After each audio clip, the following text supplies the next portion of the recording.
기대해 나에게 주신 하루를. 때론 피곤하고 일어나기 싫고 널 깨우는 알람 소리에 짜증도 나겠지만. 안녕하세요. 오늘도 부를 말씀 권순민 목사입니다. 쉬지 않고 나를 지키셨네. 오늘을 나에게 주셨네. 새 말씀 안에 주가 주신 사랑과 은혜와 능력. 오늘 우리가 은혜 받을 하나님 말씀은 사사기 16장 1절로 3절까지 말씀입니다. 삼손이 가사에 가서 거기서 한 기생을 보고 그에게로 들어갔더니 가사 사람들에게 삼손이 왔다고 알려주매 그들이 곧 그를 에워싸고 밤새도록 성문에 매복하고 밤새도록 조용히 하며 이르기를 새벽이 되거든 그를 죽이리라 하였더라. 삼손이 밤중까지 누워있다가 그 밤중에 일어나 성 문짝들과 두 문설주와 문빗장을 빼어가지고 그것을 모두 어깨에 메고 헤브론 앞산 꼭대기로 가니라. 아멘. 오늘 설교 제목은 죄는 절대로 숨길 수 없다입니다. 사람들이 쉽게 하는 말이 있습니다. 바로 절대라는 말입니다. 나는 절대로 뭐뭐 하지 않아. 나는 절대로 뭐뭐 하지 않는 사람이야. 이런 말을 하는 이유는 상대방에게 신뢰를 주기 위함인데 보통 이런 말을 하는 사람은 그런 쪽으로 약점이 있게 마련입니다.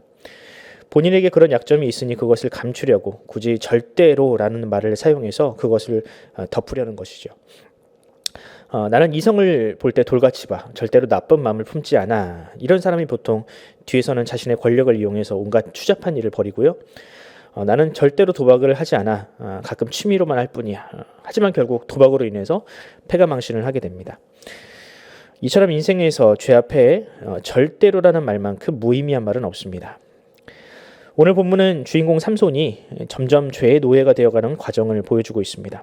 하나님께 바쳐진 나시린으로 살아야 할 이 삼손이 어떻게 이 죄를 숨기며 살았고 또 그 죄를 숨기려 했던 그것으로 인해서 삼손이 발목을 잡혔는지 한번 본문을 통해서 한번 살펴보도록 하겠습니다. 오늘 본문을 보면 블레셋 땅 가사에 거침없이 내려가는 삼손의 모습이 나타나고 있습니다. 삼손은 무엇을 위해 블레셋 땅으로 갔나요? 이스라엘의 사사로서 하나님께서 주신 힘으로 그들을 심판하기 위함입니까? 보통은 그래야 정상인데 삼손의 목적은 다른 데 있었습니다. 삼손은 블레셋에 있는 한 기생을 만나러 적들의 땅 블레셋으로 들어갔습니다.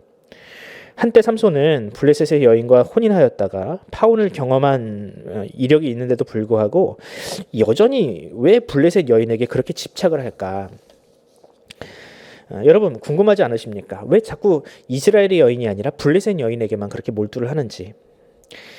그가 이스라엘의 사사라면 더 나아가 평생을 나시린으로 이 구별된 삶을 살기로 작정을 했다면 블레셋 여인이 아니라 경건한 이스라엘 여인과 결혼하는 것이 더 옳은 일입니다. 그러나 이 삼손은 오히려 반대로 블레셋 여인에게 오히려 집착을 합니다. 왜 그럴까? 그 이유는 이 삼손이 정욕대로 살고 싶은 욕심이 있었기 때문입니다. 삼손은 한 여성의 남편으로만 사는 것이 싫었습니다. 결혼이라는 굴레에 매여서 한 여성에게만 온전히 몸과 마음을 매이는 것이 싫었습니다. 그런 의미에서 이스라엘은 자신의 욕망을 채울 수 없는 동네였습니다. 왜냐하면 이스라엘 사람들은 모두가 다 삼손이 어떤 사람인지 알고 있었기 때문이죠. 그가 나실인이라는 것도 또 그가 하나님께서 특별히 예정한 사람이라는 것도 이스라엘에 속한 사람이라면 누구나 알고 있습니다. 그럼 그가 이스라엘에서 어떤 여성이 삼손에게 쉽게 몸과 마음을 허락하겠습니까?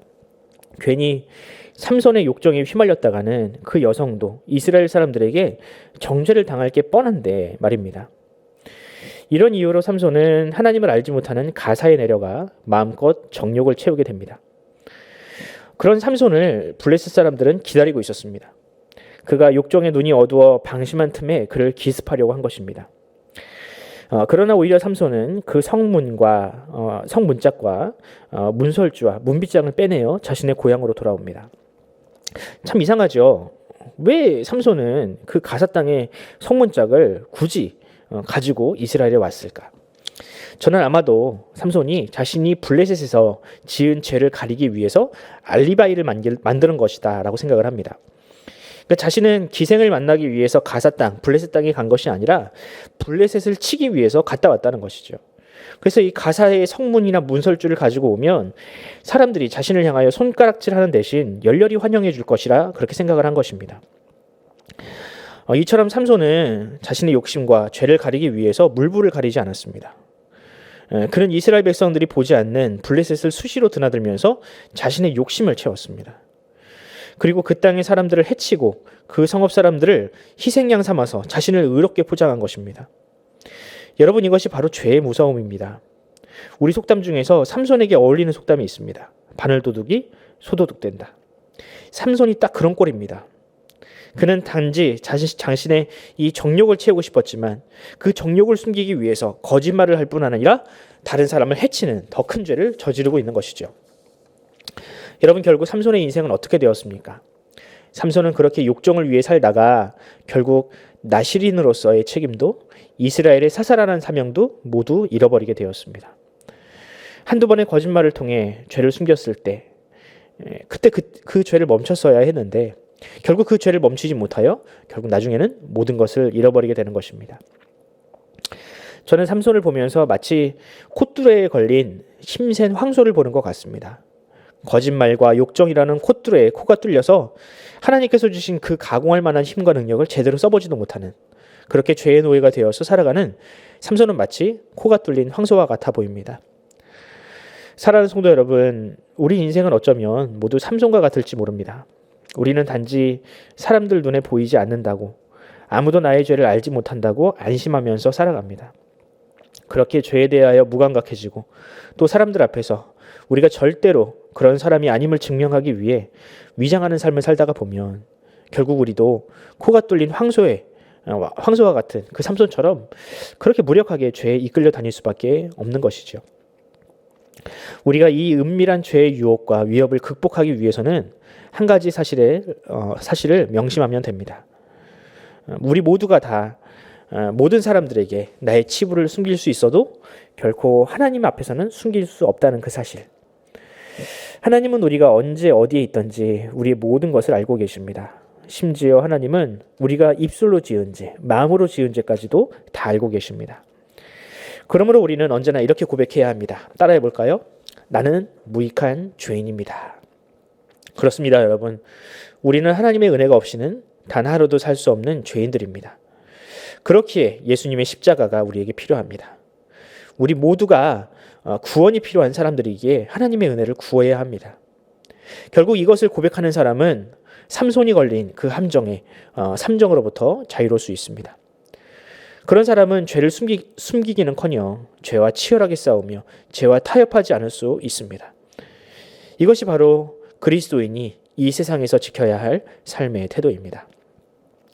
그러므로 오늘 하루 삼손과 같이 의로운 척하면서 죄를 숨기기에 급급한 인생이 아니라 우리의 죄뿐 아니라 연약함까지도 하나님께 솔직하게 고백하고 내어놓는 그런 인생이 되기를 간절히 소원합니다.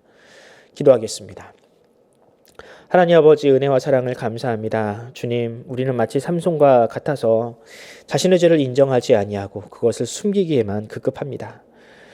그것을 숨기다가 더 큰 죄를 저지르고 그렇게 하나님으로부터 멀어지는 것이 바로 죄인의 습성입니다.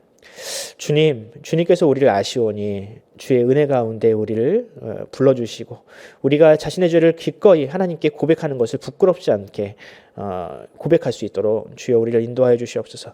예수 그리스도의 십자가의 은혜가 있다면 우리는 결코 죄를 두려워하지 아니하고 그것을 솔직하게 하나님께 고백할 수 있습니다. 그것이야말로 십자가를 아는 인생의 증거입니다. 주님, 우리를 그렇게 불러주시고 또한 우리에게 그 능력을 허락하여 주시옵소서. 감사드리며 우리 구주 예수 그리스도의 이름으로 기도드립니다. 아멘. 사랑하는 성도 여러분, 우리가 함께 기도합시다. 하나님께서는 우리에게 은혜를 베푸시되 특별히 죄를 이길 은혜를 우리에게 허락하셨습니다. 여러분에게 있는 죄들을 너무 부끄러워 생각하지 마시고 하나님께서 우리에게 주신 그 은혜에 합당한 삶을 살아가면 됩니다. 죄에 대해서 솔직하고 하나님께 솔직하게 고백하며 회개할 수 있는 그런 용기야말로 우리에게 필요한 것입니다. 하나님께서 오늘 우리에게 그런 은혜를 주실 줄 믿습니다. 특별히 이 죄악이 많고 유혹 많은 세상 앞에서 우리가 정말 그리스도께서 우리에게 주신 그 신분, 하나님의 자녀라는 그 신분에 걸맞는 그대로 우리가 살아가기를 간절히 소원하며 우리와 오늘 하루 우리와 함께 해달라고 하나님께 이 시간 기도하면서 오늘 하루를 시작하도록 하겠습니다. 함께 기도합시다.